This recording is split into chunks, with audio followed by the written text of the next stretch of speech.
Baik Fahed, WNA asal Amerika Serikat, melaporkan pencurian yang dialaminya ke Polrestabes Palembang. Korban didampingi pemilik kontrakan tempat ia tinggal mengungkapkan, kejadian itu bermula saat sepulangnya dari berolahraga mendapati uang yang disimpan di lemari raib. Uang tersebut terdiri beberapa mata uang asing, $1.000 Amerika Serikat, Rp2.000, Rp1.000 Filipina, dan lainnya, dengan total mencapai Rp29 juta lebih. Diketahui korban baru 1 minggu tinggal di kontrakan tersebut dan bekerja di sebuah perusahaan. Pemilik kontrakan tidak menemukan kerusakan pada pintu atau jendela kamar yang ditempati korban.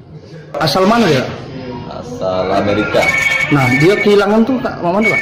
Pada aktivitas badminton. Ngecek. Di tasnya hilang. Sudah hilang. Posisi dia di mana? Di kamar. Di rumah kontrakan. Di rumah kontrakan. Duit apa Kak yang hilang tuh?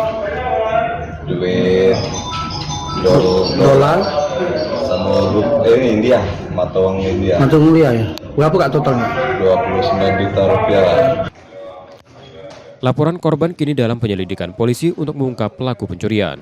Rizky Oktora, Pokles Diferensial, Kompas TV, Palembang, Sumatera Selatan.